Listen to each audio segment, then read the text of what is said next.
Hello student, science academy platform पर आपका स्वागत है। क्लास 11th रासायनिक संयोग के नियम।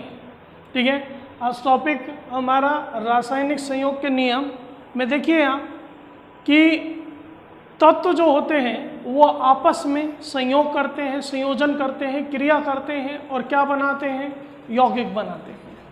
ठीक है भाई, तत्वों का संयोजन किस प्रकार से होता है इस संबंधित ये नियम बताए गए हैं, रासायनिक संयोग के नियम। ठीक है, इसके अंतर्गत मुख्यतः 4 नियम बताए गए हैं, जिसमें सबसे पहला जो नियम है वो है द्रव्यमान संरक्षण का नियम। ठीक है भाई, दूसरा नियम इसमें बताया गया है स्थिर अनुपात का नियम।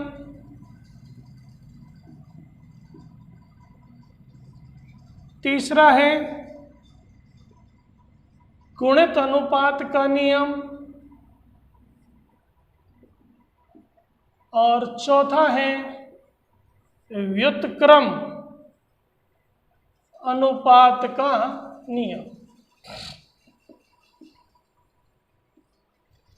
ये 4 नियम इसके अंतर्गत बताए गए हैं, जिसमें सबसे पहला नियम हम देखते हैं कौन सा, देखिए आप, द्रव्यमान संरक्षण का नियम। द्रव्यमान संरक्षण के नियम में देखिए आप, द्रव्यमान संरक्षण का नियम कहता है कि किसी भी द्रव या पदार्थ, द्रव्य या पदार्थ को ना तो उत्पन्न किया जा सकता है ना नष्ट किया जा सकता है।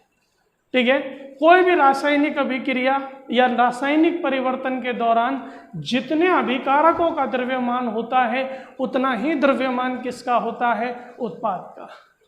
रासायनिक परिवर्तन में जो उत्पाद बनते हैं या क्रियाफल बनते हैं उनके द्रव्यमानों का जो योग है वो भाग लेने वाले अभिकारक या क्रियाकारकों के द्रव्यमानों के योग के बराबर होता है। यानी देखिए आप, ये नियम, सबसे पहली बात तो ये नियम दिया गया लेवासिय वैज्ञानिक के द्वारा। ठीक है, इस नियम के अनुसार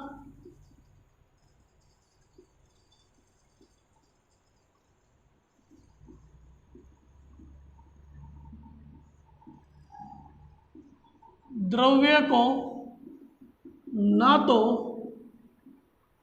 उत्पन्न किया जा सकता है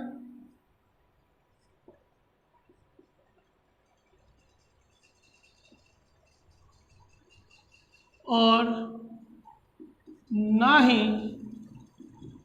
नष्ट किया जा सकता है।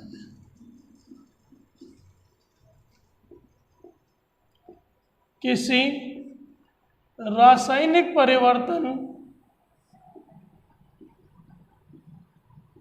में बनने वाले उत्पाद या अभिकारकों का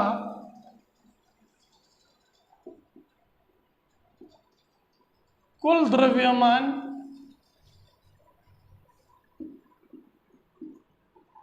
अभिक्रिया में भाग लेने वाले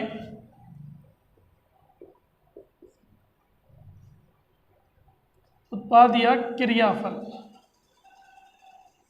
का कुल द्रव्यमान अभिक्रिया में भाग लेने वाले अभिकारक या क्रियाकारक के कुल द्रव्यमान के समान होता है या बराबर होता है।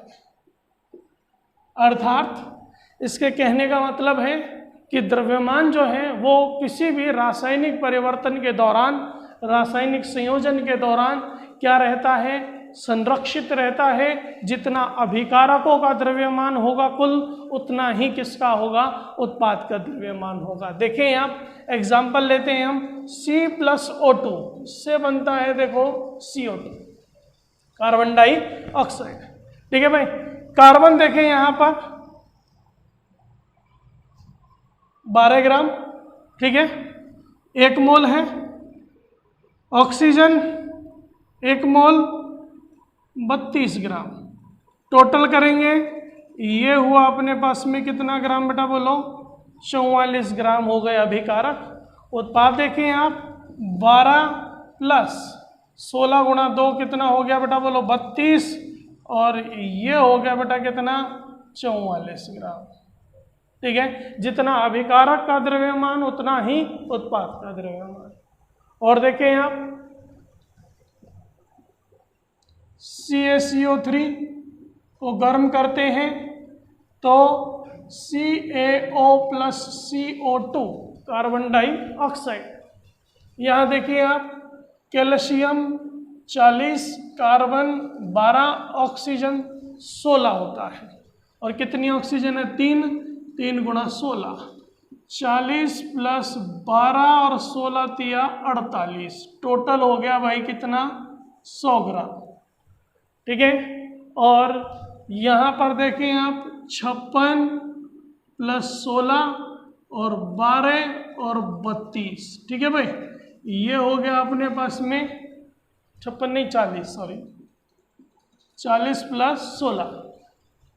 अब देखें आप, ये हो गया कितना, 56 प्लस ये हो गया कितना बेटा बोलो, 44, और ये भी हुआ कितना, टोटल 100 ग्राम।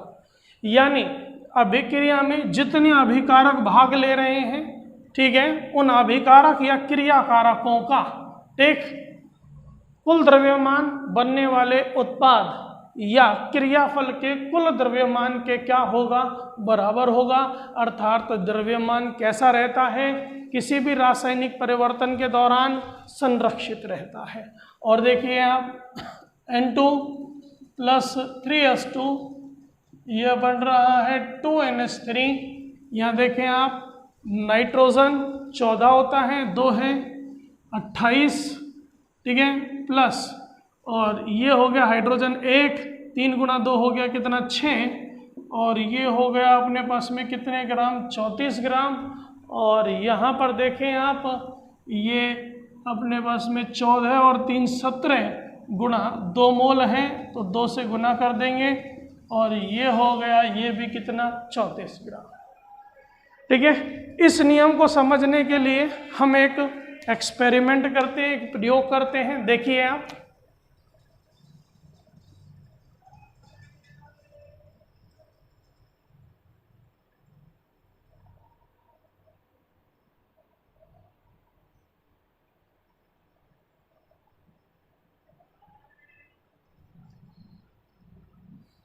ये हम एक H आकार की नली लेते हैं, और इस H आकार की नली में यहाँ भर दिया जाता है क्या भाई, NaCl, सोडियम क्लोराइड, और यहाँ पर भर दिया जाता है AgNO3 यानी सिल्वर नाइट्रेट। ठीक है भाई, इस H आकार की नली में एक तरफ तो भर दिया हमने NaCl और एक तरफ हमने भरा AgNO3 का विलयन। ठीक, दोनों विलयनों को भरने के बाद में इस नली को, ठीक है, तोल लिया जाता है, अर्थात इसका भार ज्ञात कर लिया जाता है। अब क्या करते हैं हम, इस नली को तेजी से हिलाया जाता है, तेजी से हिलाते हैं, जिससे इन दोनों के मध्य क्या होती है, अभिक्रिया। किस किस के बीच में, NaCl और AgNO3 के बीच में रासायनिक अभिक्रिया होती है। और रासायनिक अभिक्रिया से देखिए आप, NaCl AgNO3 ये AgCl का बनता है श्वेत अवक्षेप, प्लस में NaNO3 श्वेत अवक्षेप बनता है।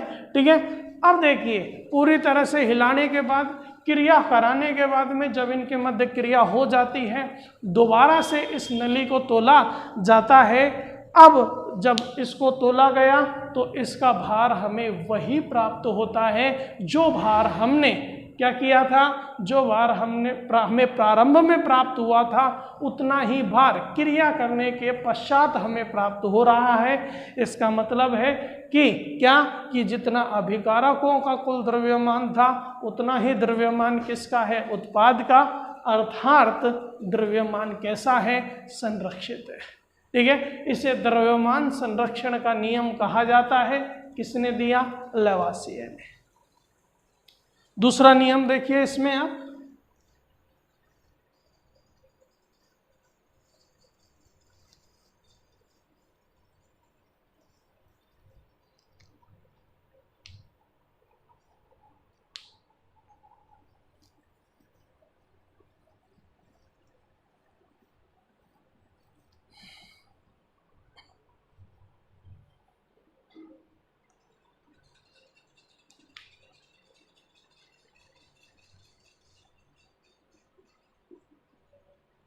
स्थिर अनुपात का नियम, और ये स्थिर अनुपात का नियम दिया गया प्राउट के द्वारा।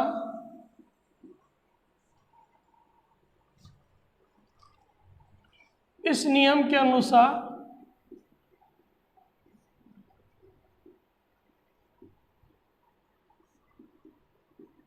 किसी भी शुद्ध यौगिक में तत्वों के द्रव्यमानों का अनुपात हमेशा स्थिर होता है। ठीक है, स्थिर होता है या निश्चित होता है, चाहे यौगिक को किसी भी स्रोत या विधि से प्राप्त किया जाए। ठीक है भाई, इस नियम के अनुसार किसी भी शुद्ध यौगिक में तत्वों के द्रव्यमानों का अनुपात हमेशा स्थिर रहता है, चाहे यौगिक को किसी भी स्रोत या विधि से प्राप्त किया जाए। देखिए आप, जैसे एग्जाम्पल लेते हैं हम H2 जल का। जल क्या है बेटा, बोलो, H2O। कितने तत्व हैं, दो तत्व, हाइड्रोजन और ऑक्सीजन। ठीक है, इनके द्रव्यमानों का अनुपात देखें तो 2:16। हाइड्रोजन 2 है, हाइड्रोजन का 1 होता है परमाणु भार, 2 का 2 और ऑक्सीजन हो गया 16। यानी इसको सरल करेंगे तो 1:, ये हमें प्राप्त हुआ कितना, 8। ठीक है, अब देखिए आप, जल में H व O का अनुपात 1:8 प्राप्त हुआ और ये हमेशा स्थिर अनुपात रहेगा। ठीक है, क्यों रहेगा, कैसे रहेगा, चाहे हम यौगिक को किसी भी स्रोत या विधि से प्राप्त करें। यानी चाहे आप जल को नदी से प्राप्त करें, चाहे कुएं से प्राप्त करें, चाहे तालाब से लेकर आए, या उदासीनीकरण, अम्ल और क्षारों की क्रिया होती है, उदासीनीकरण की क्रिया जिसमें जल बनता है, तो कहीं से भी किसी भी स्रोत से या किसी भी विधि से भी आप जल को प्राप्त करें। चाहे आप अलवर से जल ले लो, चाहे आप जयपुर से जल ले लीजिए। ठीक है, कहीं से भी लीजिए आप, किसी भी स्रोत से लीजिए, किसी भी विधि से लीजिए, जल में H2O में H व O का अनुपात हमेशा 1:8 प्राप्त होगा। ठीक है, यानी कि उस यौगिक में तत्वों के द्रव्यमानों का अनुपात जो होगा वो हमेशा समान होगा, स्थिर होगा। ठीक है, इसलिए इसे कहते हैं हम, निश्चित होगा, इसलिए हम इसे कहते हैं स्थिर अनुपात का नियम। आगे देखें आप, और एग्जाम्पल लेते हैं हम एग्जाम्पल लेते हैं, देखो CO2 का, कार्बन डाइऑक्साइड में 2 तत्व हैं, कार्बन और ऑक्सीजन का अनुपात देखें द्रव्यमानों का, तो कार्बन का हो गया 12 और ऑक्सीजन 16 गुणा 2 कितना हो गया बेटा 32। ठीक है, यानी ये तो हो गया अपना 3 और ये हो गया अपना 8। 3:8 प्राप्त होता है CO2 में C व O का अनुपात। अब चाहे CO2 को आप किसी भी विधि से प्राप्त करो, चाहे आप कार्बन और ऑक्सीजन की क्रिया से प्राप्त करो CO2 को, चाहे आप CaCO3 के अपघटन से प्राप्त करो इसको CO2 को, चाहे आप कैल्शियम कार्बोनेट की क्रिया हाइड्रोक्लोरिक अम्ल से कराने पर प्राप्त करो किसको बेटा बोलो CO2 को, और चाहे आप श्वसन की क्रिया से प्राप्त करो किसको CO2 को, श्वसन क्रिया से। ठीक है भाई, कहीं से भी CO2 को आप किसी भी स्रोत से किसी भी विधि से प्राप्त कीजिए, CO2 में C व O का अनुपात जो होगा वो हमेशा 3:8 प्राप्त होगा। कितना प्राप्त होगा बेटा बोलो 3:8 प्राप्त होगा। आगे देखते हैं हम, देखें आप, लेकिन इसमें एक लिमिटेशन है, इस नियम में सीमा है, और वो लिमिटेशन या सीमा क्या है कि यह जो नियम है वो विफल हो जाता है कब, समस्थानिकों। ठीक है, जैसे सामान्य जल की हम बात करें, सूत्र होता है H2O, और हम भारी जल की बात करें तो सूत्र H2O या D2O होता है। लेकिन यहाँ तो H का समस्थानिक है कौन सा, जिसमें हाइड्रोजन का भार है, परमाणु भार है कितना 1, और यहाँ पर कितना है 2। ठीक है, यहाँ हाइड्रोजन है, यहाँ ड्यूटेरियम है। तो इसमें तो देखो आप 2 अनुपात, इसमें देखें अपन H व O का अनुपात, इस यौगिक में देखें हम तो H व O का अनुपात 2:16 यानी 1:8 प्राप्त होगा। लेकिन भारी जल में हाइड्रोजन का कौन सा समस्थानिक है, ड्यूटेरियम, तो यहाँ पर देखें H व O का अनुपात जो होगा वो 2 है इसका भार, तो ये हो गया 2 × 2 4:16 यानी 1:4। यानी ये जो नियम है वो विफल हो जाता है कहाँ पर, समस्थानिकों। ठीक है भाई, तो इस नियम के अनुसार आपको मैंने क्या बताया कि किसी भी यौगिक में तत्वों के भारों का जो अनुपात या द्रव्यमानों का जो अनुपात है वो हमेशा स्थिर होगा, निश्चित होता है।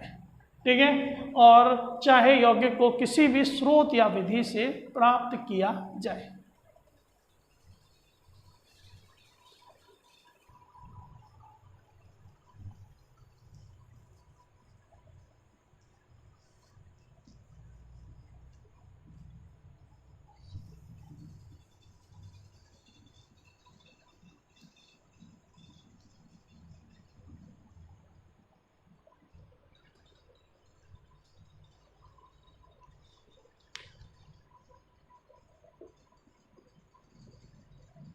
तीसरा है गुणित अनुपात का नियम।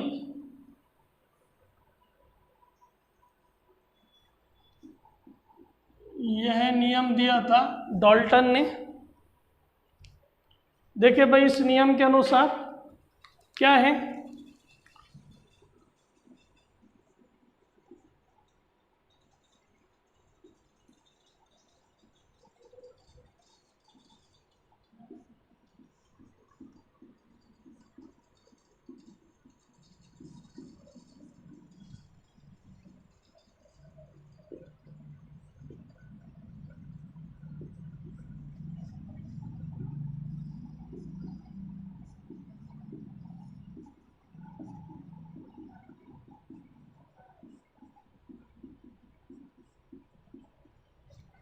इस नियम के अनुसार जब 2 तत्व आपस में संयोग करके एक से अधिक यौगिक बनाते हैं तो एक तत्व के निश्चित भार या द्रव्यमान के साथ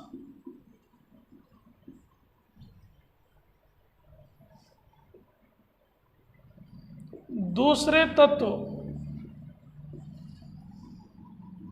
की जो मात्रा या द्रव्यमान संयोग करती है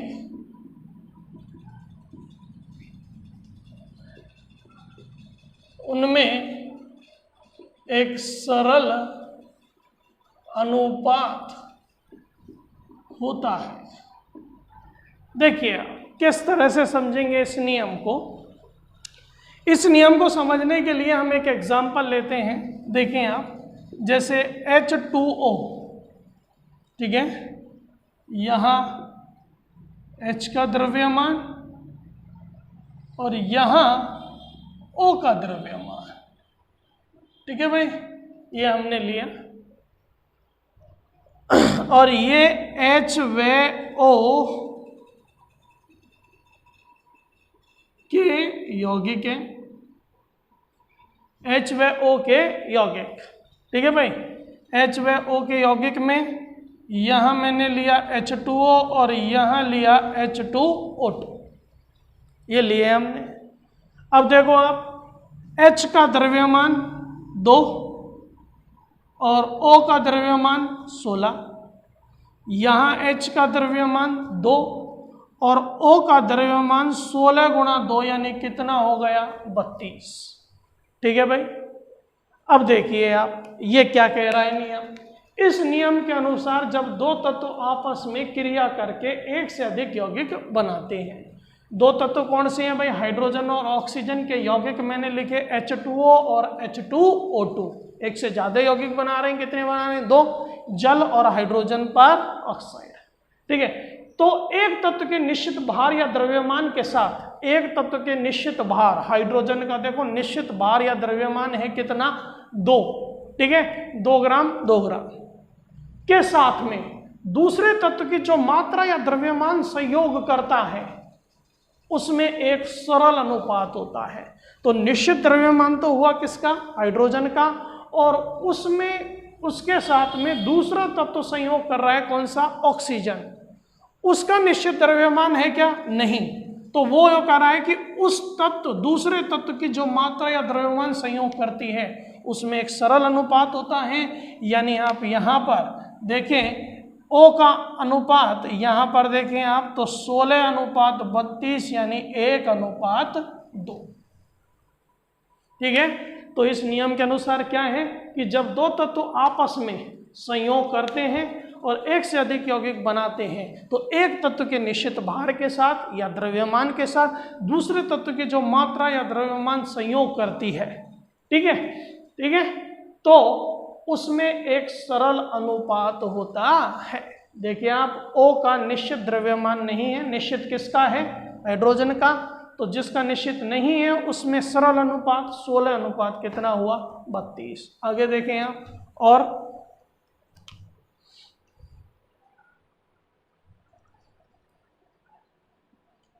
N व O के यौगिक,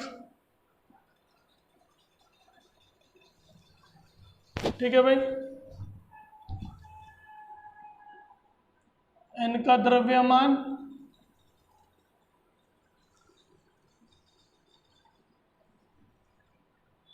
O का द्रव्यमान, N का निश्चित द्रव्यमान और O का निश्चित द्रव्यमान, ये हुआ भाई, ठीक है। N व O के यौगिक में देखिए आप N2O, NO, ठीक है भाई, चाहे इसको पहले लिख दें अपन, NO, N2O, N2O3, N2O4, N2O5, ठीक है भाई। Nitric oxide, nitrous oxide, dinitrogen trioxide, dinitrogen tetroxide and dinitrogen pentoxide. Nitrogen का द्रव्यमान, ठीक है, ये 14 28, ये 28, ये 28, ये 28, ठीक है। इसको पहले लिख देते हैं N2O 28 और ये NO हो गया 14। और देखें आप यहाँ 16, यहाँ भी 16, ठीक है भाई, और यहाँ 16 गुणा 3 48, 64 और ये हुआ 16 गुणा 5 80। अब देखें आप नाइट्रोजन का निश्चित द्रव्यमान कर दो कि सभी को हम 14 कर दें, तो ये 28 का आधा हुआ 14, ये 14 है ही, ये आधा हुआ 14 नाइट्रोजन का निश्चित द्रव्यमान, तो O का भी हम आधा कर देंगे 8, ये एज इट इज है 16, ये हो गया 14, तो ये हो गया 24, ये हुआ 14, तो ये हुआ 32, और ये हुआ 14, तो ये हुआ 40। ठीक है भाई। अब देखिए आप कि दो तत्व आपस में क्रिया कर रहे हैं, एक से अधिक यौगिक बना रहे हैं, 5 ऑक्साइड बनाए, नाइट्रोजन और ऑक्सीजन ने आपस में क्रिया करके nitrous oxide, nitric oxide, dinitrogen try oxide, dinitrogen tetra oxide and dinitrogen penta oxide. ठीक है, एक तत्व के निश्चित भार के साथ में दूसरे तत्व की जो मात्रा या द्रव्यमान संयोग करता है, ठीक है, उसमें एक सरल अनुपात होता है। तो देखिए 8 अनुपात 16 अनुपात 24 अनुपात 32 अनुपात 40, यानी 1 अनुपात 2 अनुपात 3 अनुपात 4 अनुपात 5 हमें प्राप्त होता है। ठीक है भाई, तो ये अपने पास में हुआ गुणित अनुपात का नियम। ठीक है, इसमें देखिए एक प्रश्न देखते हैं हम।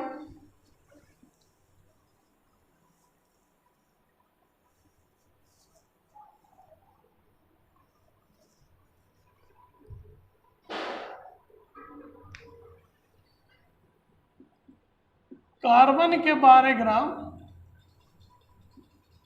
ऑक्सीजन के 16 ग्राम से क्रिया कर 28 ग्राम CO बनाते हैं। ठीक है, कार्बन मोनोऑक्साइड, तथा कार्बन के 12 ग्राम, ऑक्सीजन के 32 ग्राम से क्रिया कर 44 ग्राम CO2 बनाते हैं। बताओ यह किस नियम की पालना करता है? देखें आप, कार्बन ऑक्सीजन से क्रिया कर रहा है, क्या बना रहा है? Carbon monoxide. ये कह रहा है इसका 12 ग्राम, ये प्रश्न कह रहा है इसका 16 ग्राम, क्रिया करके बना रहा है कितना? 28 ग्राम। ठीक है भाई, फिर ये कह रहा है कि कार्बन का वही 12 ग्राम, ऑक्सीजन के 32 ग्राम से क्या करता है? क्रिया, और क्रिया करके बनाता है CO2, जो है कितना ग्राम? 44 ग्राम। तो ये कह रहा है बताओ यह जो संयोजन है तत्वों का, ठीक है, ये कौन से नियम की पालना कर रहा है? तो पहले नियम की पालना तो कर रहा है ये द्रव्यमान संरक्षण का नियम। 12, 16, 28, ठीक है, 12 और 16 28 ग्राम, यहाँ भी 28, 32 और 12 कितने हो गए? 44, तो यहाँ भी 44। तो पहला तो नियम हो गया कौन सा? द्रव्यमान संरक्षण के नियम की पालना कर रहा है। और दूसरा देखिए आप, एक तत्व के निश्चित भार, कार्बन का निश्चित भार 12, कार्बन का निश्चित भार 12 के साथ दूसरे तत्व का जो भार या द्रव्यमान संयोग करता है, यानी ऑक्सीजन 16 और ऑक्सीजन 32, तो देखिए 16 अनुपात 32 यानी 1 अनुपात 2, यानी ये पालना कर रहा है बेटा किसकी? गुणित अनुपात के नियम की। ठीक है। तो ये हुआ अपने पास में तीसरा नियम, गुणित अनुपात का नियम, डाल्टन ने दिया। फिर दोबारा मैं बता देता हूं, इस नियम के अनुसार जब दो तत्व आपस में क्रिया करते हैं, जब दो तत्व आपस में क्रिया करते हैं, ठीक है, और एक से अधिक यौगिक बनाते हैं, ये एक से अधिक यौगिक बनाए, एक तत्व के निश्चित भार या द्रव्यमान के साथ, एक तत्व के निश्चित भार, ये हो गया 2 और 2, ठीक है, के साथ दूसरे तत्व की जो मात्रा या द्रव्यमान संयोग करती है, ठीक है, दूसरा तत्व हो गया कौन सा, ऑक्सीजन, के द्रव्यमानों का जो अनुपात है वो क्या होगा, एक सरल अनुपात, ठीक है, 16:32 यानी 1:2। तो ये हुआ गुणित अनुपात का नियम। तीसरा है व्युत्क्रम अनुपात का नियम।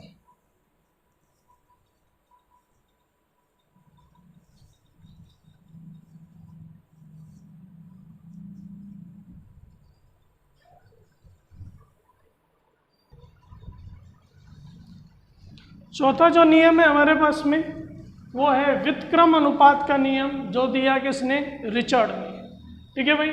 इस नियम के अनुसार दो भिन्न भिन्न तत्व किसी तीसरे तत्व के निश्चित द्रव्यमान से पृथक पृथक क्रिया करते हैं। दो अलग अलग तत्व हैं, किसी तीसरे तत्व के निश्चित द्रव्यमान से क्रिया कर रहे हैं, अलग अलग क्रिया, पृथक पृथक क्रिया कर रहे हैं। जो भिन्न भिन्न तत्वों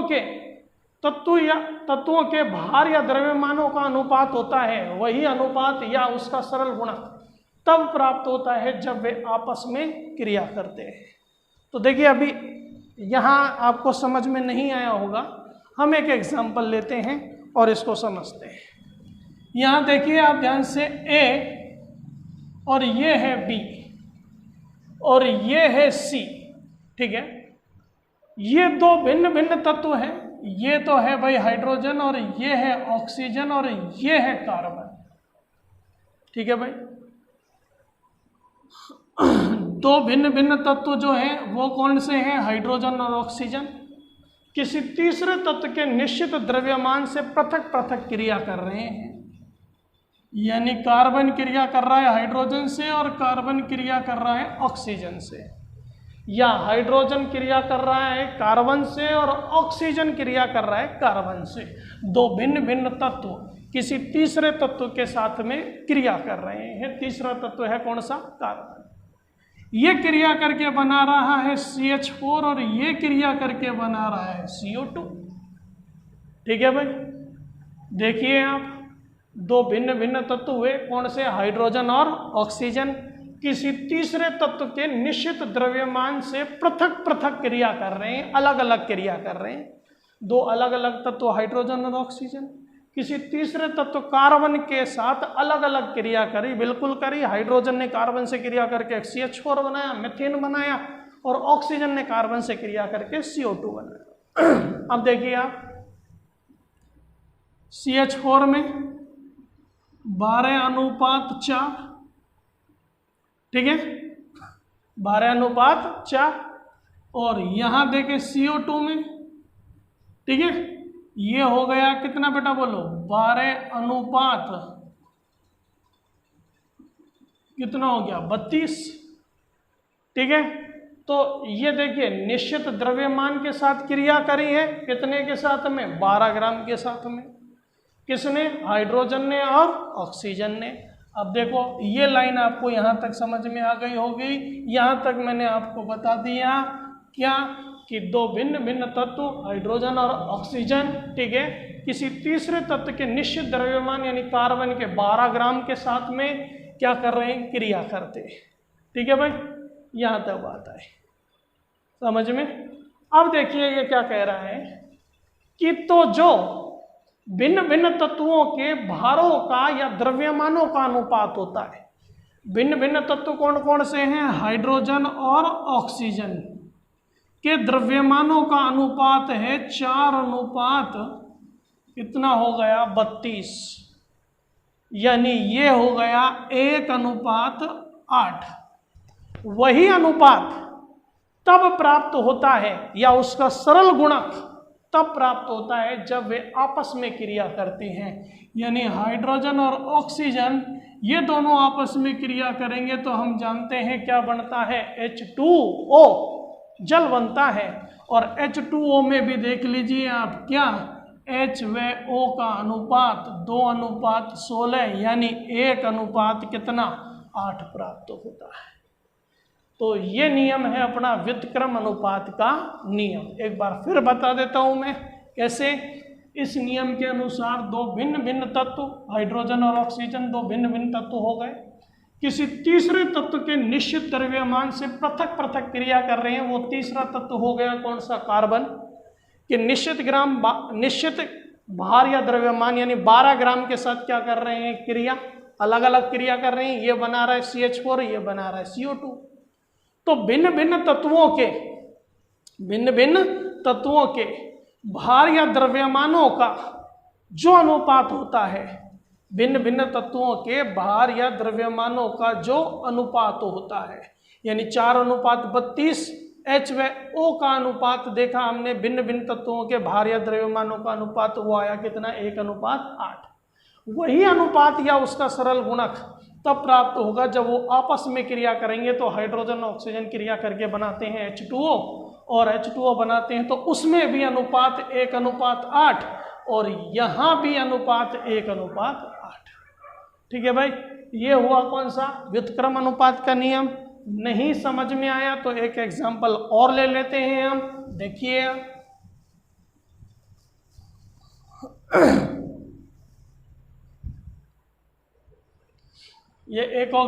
इसमें एक एग्जांपल और लेते हैं हम, जैसे सल्फर, ये ऑक्सीजन, ये Cu, दो भिन्न भिन्न तत्व हैं। किसी तीसरे तत्व के साथ में क्या कर रहे हैं, क्रिया। ये बनाता है इसके साथ क्रिया करके CuS, ये बनाता है क्रिया करके CuO। ठीक है भाई, अब देखें CuS में 63.5 अनुपात 32, CuO में 63.5 अनुपात 16। ठीक है, अब देखो आप, भिन्न भिन्न तत्व किसी तीसरे तत्व के निश्चित द्रव्यमान यानी 63.5 के साथ क्या कर रहे हैं, क्रिया। तो भिन्न भिन्न तत्वों के जो भार या द्रव्यमानों का अनुपात है, भिन्न भिन्न तत्व है कौन कौन से, S और O, कितना है 32:16 यानी 2:1। वही अनुपात तब प्राप्त होगा जब भिन्न भिन्न तत्व आपस में क्रिया करेंगे, तो वही अनुपात या उसका सरल गुणक प्राप्त होता है। तो S और O क्रिया करते हैं तो बनाते हैं SO2 सल्फर डाइऑक्साइड। और SO2 में देखिए आप, SO2 में S व O का अनुपात 32:32 यानी 1:1। ठीक है, ये इसका क्या है, सरल गुणांक। सरल गुणक है 1/1 कर दो गुणा 2। ठीक है, तो ये हो जाएगा 2/1। ठीक है, तो दो भिन्न भिन्न तत्व किसी तीसरे तत्व के निश्चित द्रव्यमान के साथ क्या कर रहे हैं, क्रिया। तो भिन्न भिन्न तत्वों के जो भारों का अनुपात है, वही अनुपात या उसका सरल गुणक तब प्राप्त होगा जब वे आपस में क्या करते हैं, क्रिया करते हैं। तो ये नियम हुआ व्युत्क्रम अनुपात का नियम।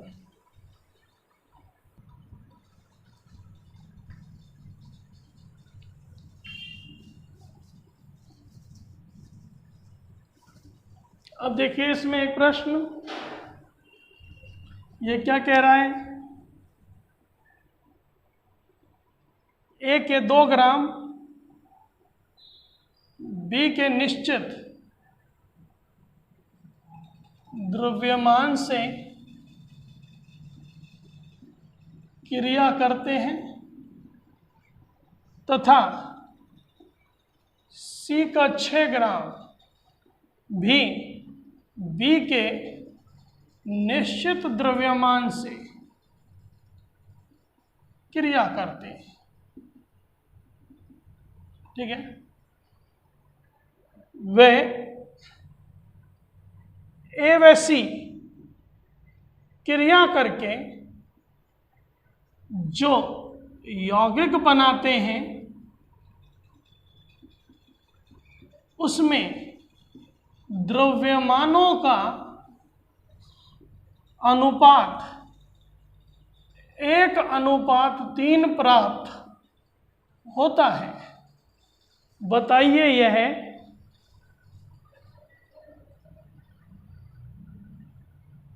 कौन से नियम की पालना करता है। ठीक है, ये देखिए दो अलग अलग तत्व हैं ए और बी। ठीक है भाई, दो अलग अलग तत्व हैं ए और सी। बी के साथ क्या कर रहे हैं, क्रिया। ठीक है, ये क्रिया कर रहे हैं। ए का कितना ग्राम 2 और बी का कितना ग्राम 6। सी का 6 ग्राम बी के निश्चित भार के साथ क्रिया करता है। अब इसका द्रव्यमान निश्चित है तो ए और सी का जो अनुपात आ रहा है वो कितना आ रहा है, ए 2:6 यानी 1:3। अब वो कह रहा है कि ए और सी क्रिया करके जो यौगिक बनाते हैं तो उसमें जो ए और सी का अनुपात होता है वो भी कितना प्राप्त हो रहा है, 1:3। तो बताइए कौन से नियम की पालना करता है, तो आप ये कहोगे कि ये करता है व्युत्क्रम अनुपात के नियम की पालना, जो दिया किसने, रिचर्ड।